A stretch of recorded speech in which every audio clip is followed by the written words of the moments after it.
झारखंड प्रदेश हमेशा से युवाओं का राज्य रहा है। बावजूद झारखंड गठन से लेकर अब तक यहाँ के युवाओं ने सिर्फ और सिर्फ संघर्ष ही किया है। अपने हक हुकूक और अधिकार को लेकर सड़क से लेकर सदन तक आंदोलन की बात हो या फिर सड़क किनारे बैठ अपने भविष्य की चिंता को हमेशा सरकार के लिए सरकार से गुहार लगाते नजर आए हैं। इन तमाम मुद्दों पर बात करने के लिए आज हमारे पास साथ में छात्र नेता इमाम शफी जी हैं। इनसे बात करेंगे।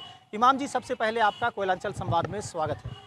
जोहार, स्वागत। बात करेंगे 23 से 24 वर्षों का झारखंड हो गया, लेकिन अब तक झारखंड के जो युवा है सड़क पर कहीं ना कहीं अपने अधिकार के लिए भटक रहे हैं।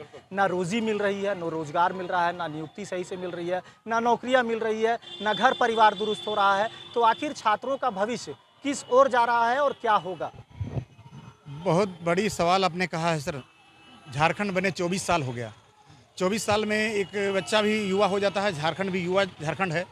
और सबसे आश्चर्य की बात है कि अभी भी युवा जो है सड़क पर आंदोलन कर रहा है, संघर्ष कर रहा है, अपने भविष्य के लिए मारामारी और क्या कह सकते हैं जद्दोजहद कर रहा है। और इसका कारण क्या है? इसका कारण है कि राजनीतिक इच्छा शक्ति की कमी। झारखंड में ये 24 साल में लगभग 4 राजनीतिक बड़ी बड़ी पार्टियों ने यहाँ पर शासन किया है। ये बीजेपी हो, कांग्रेस हो, आजसू हो और जेएमएम हो, सबको मौका यहाँ की जनता ने दिया है, यहाँ के युवाओं ने दिया है। बीजेपी और जहाँ तक आजसू की बात है, उन्होंने सबसे ज़्यादा 16 से 17 साल लगभग यहाँ पर शासन किया, लेकिन शासन से ज़्यादा यहाँ पर शोषण हुआ है। वो इसलिए मैं कहना चाहूँगा कि इस दरम्यान आप देखिएगा कि 40% खनिज यहीं पर पाया जाता है।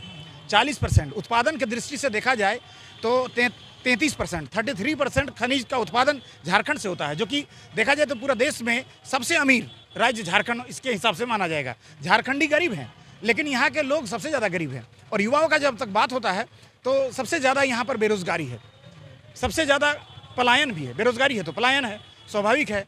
और शिक्षा का देखा जाए तो शिक्षा भी स्तर जो है निम्न स्तर है, क्योंकि सरकार ने यहाँ पर शिक्षा पर ध्यान दिया ही नहीं है। यहाँ की सरकार जो है पड़ोसी सरकार से भी कुछ नहीं सीखती है।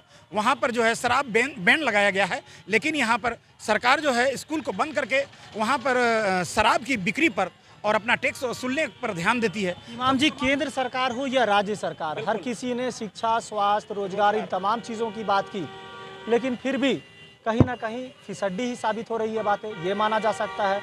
या फिर आप बता रहे थे कि यहाँ पर रोजगार की कमी है, तो ये पलायन का जो सिलसिला है वो भी तो बदस्तूर जारी है। तो फिर इन तमाम चीज़ों पर अंकुश कब लगेगा, विराम कब लगेगा? आप क्या मानते हैं, छात्र क्या मानते हैं? इसी को देखते हुए हम लोगों ने सत्ता बदला था। मुख्यमंत्री हेमंत सोरेन को इसीलिए लाया गया था 2019 में, क्योंकि इससे पहले रघुवर सरकार थी तो उसके जो नीति था तो झारखंडी लोगों को ज़्यादातर जॉब नहीं हो पा रहा था। तो हम लोग सोचे कि झारखंड का एक युवा मुख्यमंत्री को लाएंगे तो हमारे युवाओं की भलाई होगी। और उन्होंने वादा भी किया था कि 5 लाख, जैसे ही सत्ता में आएंगे तो 5 लाख रोजगार देंगे, नौकरी देंगे, सरकारी नौकरी। और दूसरी बात उन्होंने वादा किया था कि यदि नौकरी जब तक नहीं दे पा रहे हैं 2 महीना, 4 महीना, 6 महीना, 2 साल तक, तो उसके बीच में हम लोग जो है बेरोजगारी भत्ता देंगे। वो भी नहीं हुआ, कहीं पर कोई काम नहीं हो पाया है।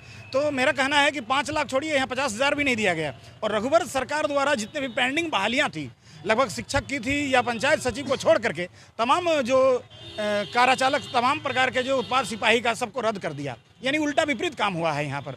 और ये सरकार जो है 4 साल खत्म हो गया। अब 5वां साल में ईडी का जांच हुआ और भ्रष्टाचार इस चरम सीमा में पहुँच गया कि यही हेमंत सोरेन जी की सरकार, वो खुद हेमंत सोरेन जी बार बार बोलते थे कि भ्रष्टाचार पर हम 0 टॉलरेंस रखेंगे और जल जंगल जमीन बचाएंगे।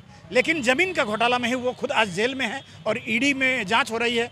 तो कितना दुर्भाग्य की बात है और हमारे सपना अधूरा है।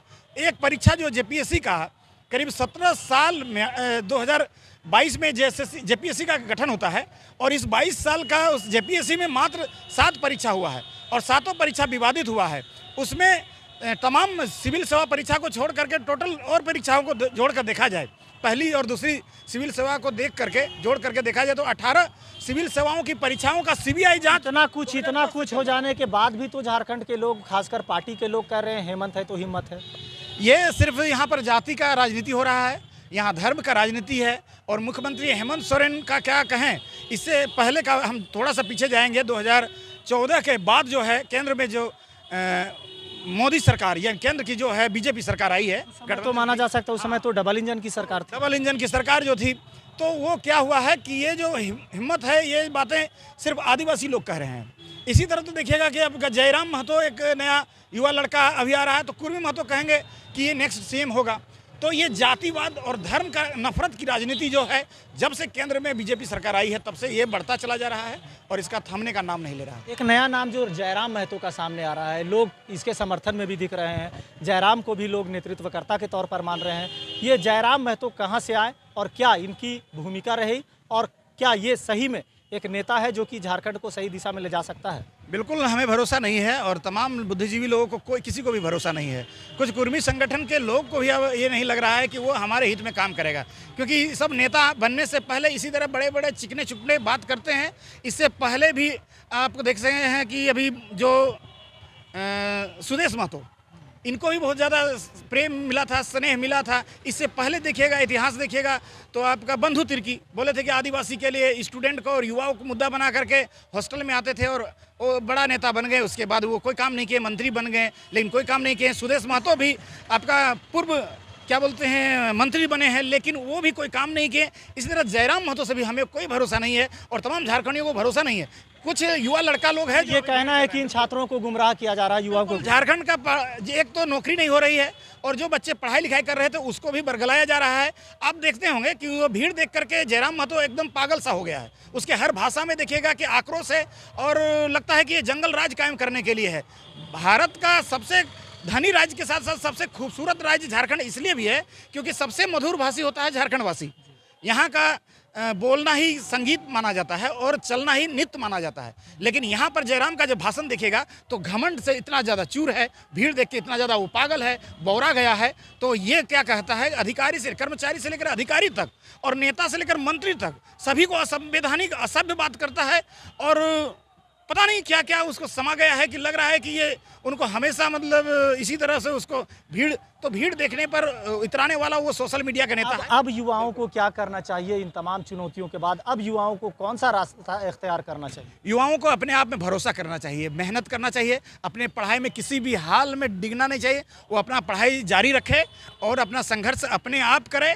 और इन छात्र नेताओं का, क्योंकि बारी बारी से छात्र नेता ही नहीं, ये छात्र नेताओं ने भी झारखंड के स्टूडेंट को ठगने का काम किया है, वो बरगलाने का काम किया है। वो लोग सिर्फ छात्र के मुद्दे को लेकर के आगे आते हैं और नेता बनते हैं, और वो लोग भी एक दिन क्या करते हैं कि नेता बनने के बाद ठग जाते हैं। वो उनका जो चरित्र पर हमें भी शक है, इसलिए उन पर भी भरोसा ना करें, खुद पर भरोसा करें। और झारखंड के भविष्य तो उतना अच्छा नहीं है, लेकिन भरोसा रखें, क्या कर सकते हैं। बहरहाल ये थे हमारे साथ छात्र नेता इमाम शफी, जिन्होंने सीधे तौर पर कहा है कि केंद्र सरकार हो या फिर राज्य सरकार, झारखंड गठन से लेकर अब तक युवाओं को सिर्फ और सिर्फ ठगने का काम किया गया है, छलने का काम किया गया है। शिक्षा, स्वास्थ्य, रोजगार, इन तमाम चीज़ों पर सरकारें फिसड्डी साबित हुई है। इन्होंने ये भी कहा कि अब छात्रों को खुद पर भरोसा करना होगा, खुद पर आत्मविश्वास करना होगा, खुद के आत्मविश्वास को आगे बढ़ाना होगा, तभी राज्य, देश और समाज का विकास हो सकेगा। सहयोगी फैयाज के साथ मोइजुद्दीन, कोयलांचल संवाद, रांची।